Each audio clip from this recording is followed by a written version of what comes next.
Olá, este é o Cultura de Sustentabilidade, um programa de conteúdos, notícias e agendas sobre esse importante tema da atualidade. Toda quarta-feira você tem encontro marcado com especialistas e lideranças da área para falar sobre os mais variados temas da sustentabilidade. Hoje vamos falar sobre consumo consciente e para isso convidamos Hélio Matar, que é presidente do Instituto Acatu. Obrigado, Hélio, por aceitar o nosso convite. Eu que te agradeço, obrigado. O Hélio também é o fundador e o idealizador do Instituto Acatu, que já tem 12 anos e que trata dos assuntos de consumo consciente, não é, Hélio? E a primeira pergunta que eu faço, até para esclarecer aqueles que nos assistem, o que é consumo consciente? O que a gente pode entender por consumo consciente? Quando nós consumimos, nós sempre deixamos impactos sobre o meio ambiente e sobre a sociedade. O que o consumo consciente pretende é que esse impacto seja o mais positivo possível, o menos negativo possível. Então, o consumo consciente é aquele consumo que se preocupa com os impactos, buscando fazê-los mais positivos e menos negativos. É simples assim na teoria, mas na prática nem sempre funciona. Mas eu queria fazer uma outra pergunta também de origem conceitual. Consumo colaborativo é uma expressão mais recente aí no meio, né? Existe alguma diferença com o consumo consciente? São complementares? Poderia falar um pouquinho sobre essa nova expressão, esse novo conceito? O tema que o consumo consciente se dirige é o tema da sustentabilidade. Quer dizer, nós temos um problema de sustentabilidade no mundo, nós precisamos reduzir o impacto sobre o meio ambiente, nós precisamos melhorar as condições sociais e o consumo é um instrumento para isso. Existem várias formas de praticar o consumo consciente. Uma dessas formas é o consumo colaborativo. O que é isso? É usar um mesmo produto por várias pessoas. Vou dar o exemplo que está ocorrendo aqui em São Paulo, das bicicletas que estão sendo compartilhadas, elas são colocadas numa grade e ficam disponíveis em vários pontos da cidade. Qualquer um de nós pode ir lá, pegar uma dessas bicicletas, usá-la e depois devolver para aquele ponto onde pegamos ou para um outro ponto. Dessa forma, um mesmo produto, uma mesma bicicleta, foi usada e vai ser usada por várias pessoas. Isso é um tipo de consumo colaborativo. Perfeito. Eu vou pedir licença para chamar o break, que é uma vinheta, que é a vinheta Benchmark em Brasil, que é um selo de sustentabilidade que há 11 anos certifica os detentores das melhores práticas de sustentabilidade. Empresa ou gestor com boas práticas, o Benchmark em Brasil foi feito para você. Benchmark em Brasil, os legítimos da sustentabilidade. Junte-se aos melhores da gestão socioambiental brasileira e concorra ao ranking dos detentores das melhores práticas de sustentabilidade. Mais de 100 empresas certificadas e mais de 250 cases selecionados para integrar o maior banco de práticas de sustentabilidade do país. Inscrições de cases de março a maio. Mais informações no site benchmarkembrasil.com.br. Hélio, esse é um programa que leva muita informação para os internautas, principalmente o público jovem. E um dos quadros que nós temos chama-se Minuto Cidadão, que traz dicas, né, de direitos e deveres do cidadão, porque cidadania também é sustentabilidade. Vamos assistir.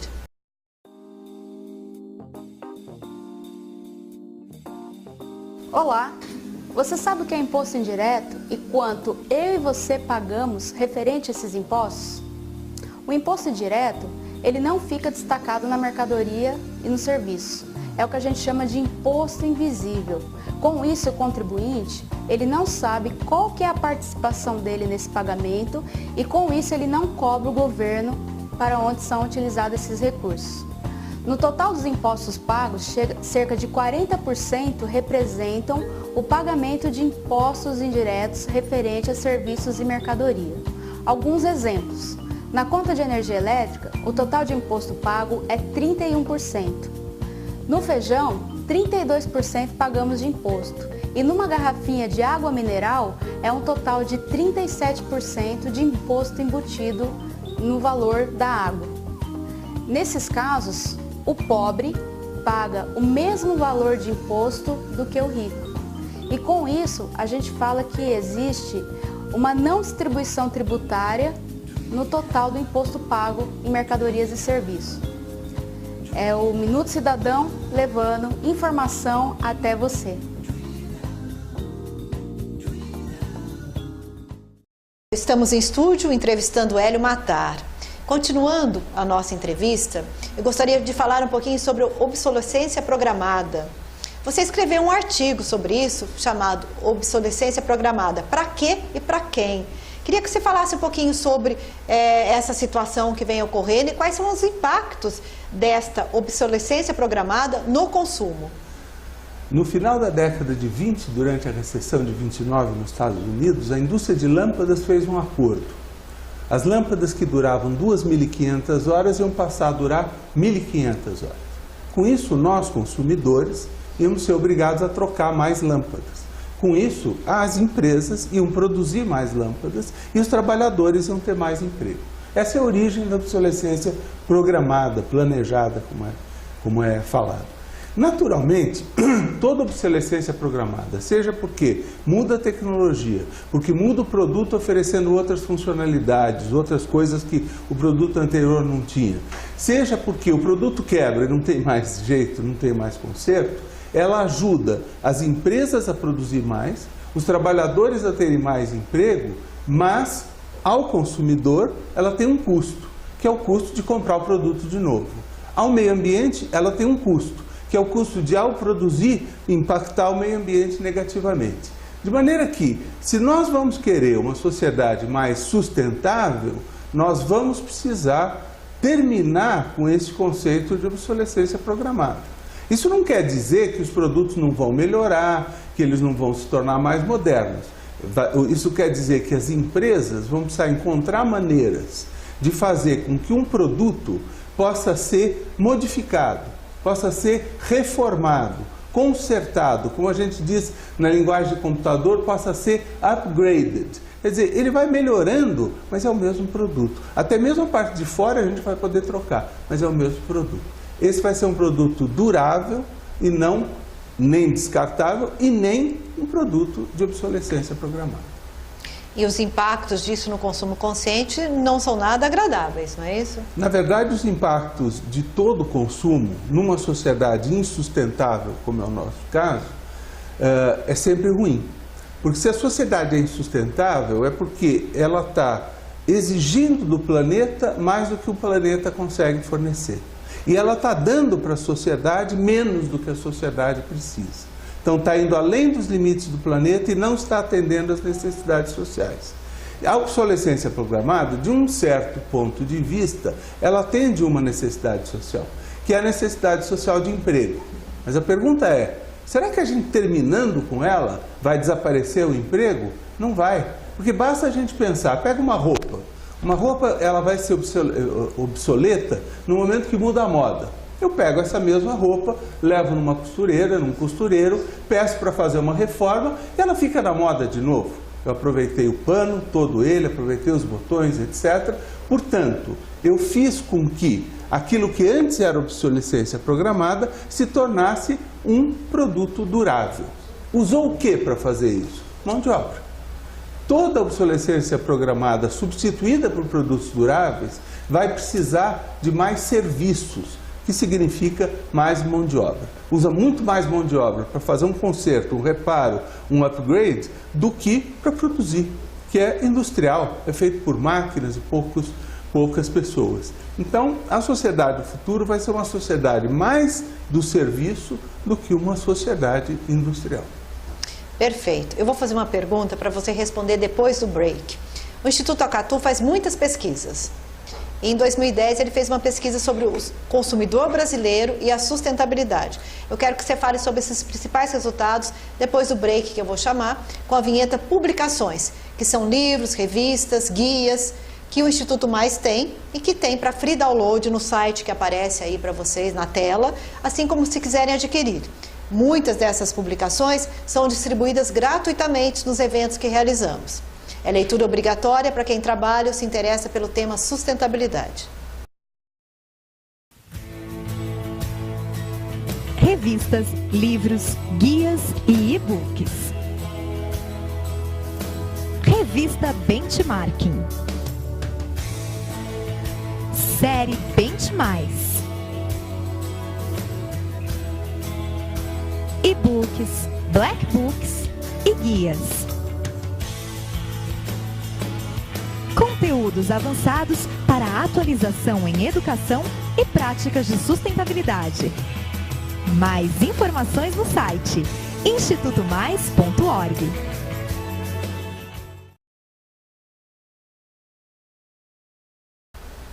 Hélio, como eu disse para você, esse programa leva muita informação para o internauta. E um dos quadros que nós temos é o Minuto Saúde, que dá dicas de alimentação, de hábitos saudáveis, porque qualidade de vida também é sustentabilidade. Olá, eu sou o chefe Luiz Henrique e esse é o Minuto Saúde. Hoje eu vou dar 5 dicas para uma alimentação saudável. Dica número 1. Faça 5 refeições balanceadas durante o dia. Café da manhã, almoço e janta e lanches pequenos entre o intervalo de cada uma.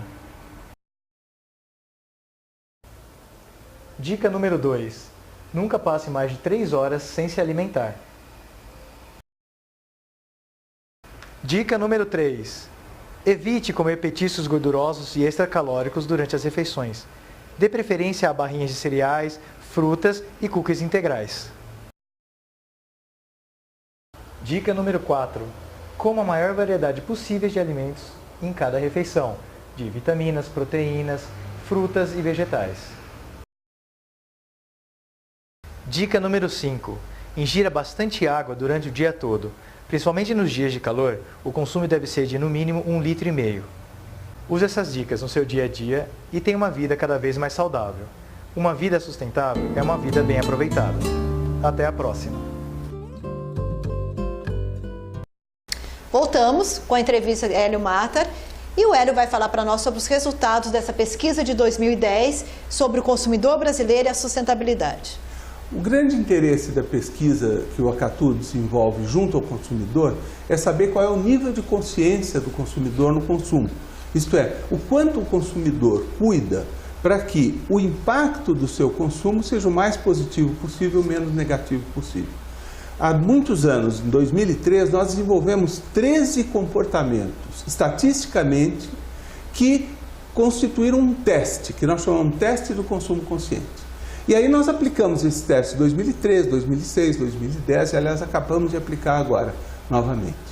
O resultado desse teste nos diz o seguinte, que aproximadamente 30% dos consumidores brasileiros estão nos níveis mais altos de consciência no consumo. O que isso significa? Significa que são consumidores que reciclam em casa, que usam produtos orgânicos, que usam produtos feitos com materiais reciclados, que falam sobre as empresas das quais eles compram e sobre os produtos que eles compram, de maneira que são consumidores que estão contribuindo para a sociedade. Não estão apenas interessados no seu benefício individual e imediato. Estão interessados num benefício para a sociedade, mesmo que a longo prazo. Isto é o que diferencia o consumidor mais consciente.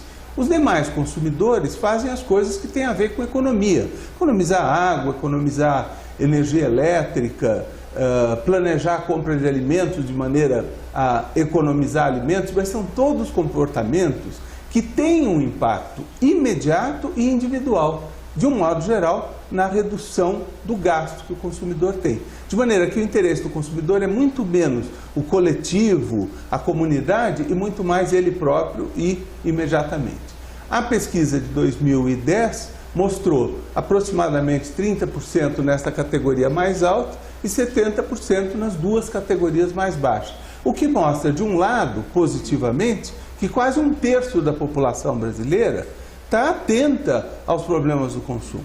E 2/3, aproximadamente, ainda não está e representa a grande oportunidade de crescimento do consumo consciente no Brasil. Ainda falando sobre pesquisas, tem uma pesquisa mais recente, agora de 2012, 2013, que o Acatu fez, que é Rumo à Sociedade do Bem-Estar. E só para informar, essas pesquisas ficam disponíveis para free download no site, não é, Hélio? Ficam sim. O site está aparecendo na tela para quem quiser ter mais acesso a esse tipo de informação, mas eu queria que você falasse dessa pesquisa mais recente, né? Que é sobre Rumo à Sociedade do Bem-Estar. Qual que é a relação disso com o consumo consciente? A sociedade insustentável de hoje a gente pode caracterizar como uma sociedade do consumo. Uma sociedade que o consumo está no centro da vida das pessoas. Para nós tornarmos essa sociedade sustentável, nós vamos ter que sair da sociedade do consumo e ir para uma sociedade do bem-estar. Isso quer dizer, as pessoas, ao invés de comprar produtos, o que elas compram é aquilo que o produto vai oferecer a elas em termos de bem-estar. Por exemplo, nenhum de nós precisa de um carro, mas quase todos nós precisamos de mobilidade. Precisamos sair de um lugar e chegar em outro. Na sociedade de consumo, quando a gente pensa em sair de um lugar e chegar em outro, imediatamente a gente diz, vou comprar um carro. Na sociedade do bem-estar, eu estou procurando a facilidade, a conveniência de poder sair de um lugar e chegar em outro, tendo o meu bem-estar, mas provocando menos impactos negativos. O que eu vou usar? Vou usar transporte coletivo, vou usar bicicleta, vou a pé, vou compartilhar uma carona. Existem várias maneiras de fazer isso. A pesquisa de 2012 mostrou algo interessante. Quando nós perguntamos ao consumidor o que é felicidade para o consumidor brasileiro, nós imaginamos, antes da pesquisa, que muitos iam dizer o seguinte, a felicidade é não ter problema de dinheiro, é poder comprar o que eu quero. Curiosamente, não foi essa a resposta. 66% disseram que felicidade é a sua própria saúde e da família, 60% disseram que é convívio social, estar com os amigos, com a família, 30% disseram que era qualidade de vida e 30%, aliás, 36% disseram que era qualidade de vida e 30% é que disseram que era suficiência material. Isso quer dizer ter dinheiro e poder comprar coisas. Portanto, o brasileiro, hoje, ele já é mais sustentável do que a gente imaginava. O desejo dele, em termos de felicidade, o desejo nosso como brasileiros, é um desejo de convívio, saúde e qualidade de vida. Depois disso, a gente vai pensar no consumo. Perfeito. Então, nós estamos no caminho certo. Qualidade de vida também é sustentabilidade e é felicidade, né? Eu vou chamar um intervalo, um break, a vinheta Cultura de Sustentabilidade, que é um projeto incentivado para empresas que querem se posicionar junto à massa crítica da sustentabilidade. Cultura de Sustentabilidade é a oportunidade para que isso aconteça.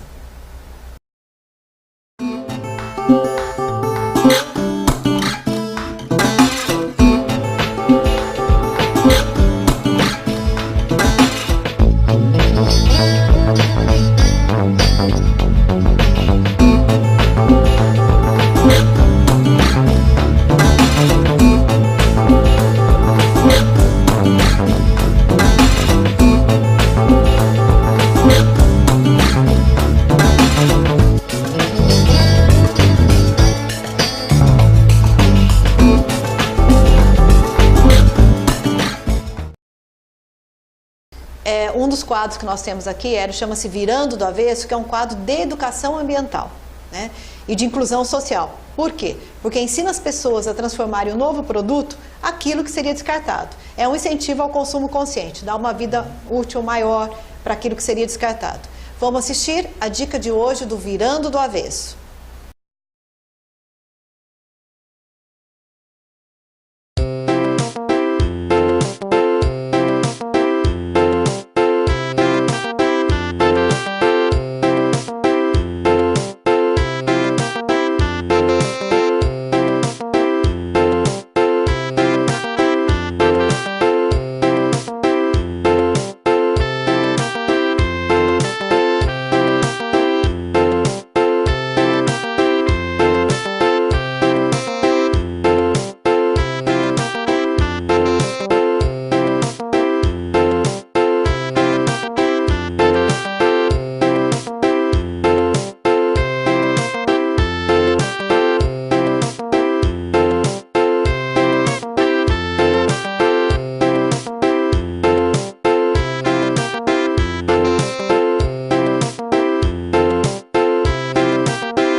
Voltamos aqui na conversa com Hélio Matar E eu queria aprofundar um pouquinho mais o conceito aí de compartilhar o uso de produtos, que você no artigo escreveu falando que compartilhar o uso de bens não significa menos bem-estar individual, mas o contrário sim, mais bem-estar da sociedade. É um raciocínio bem interessante para o consumo colaborativo. Você poderia falar um pouquinho mais sobre esse conceito? Com certeza.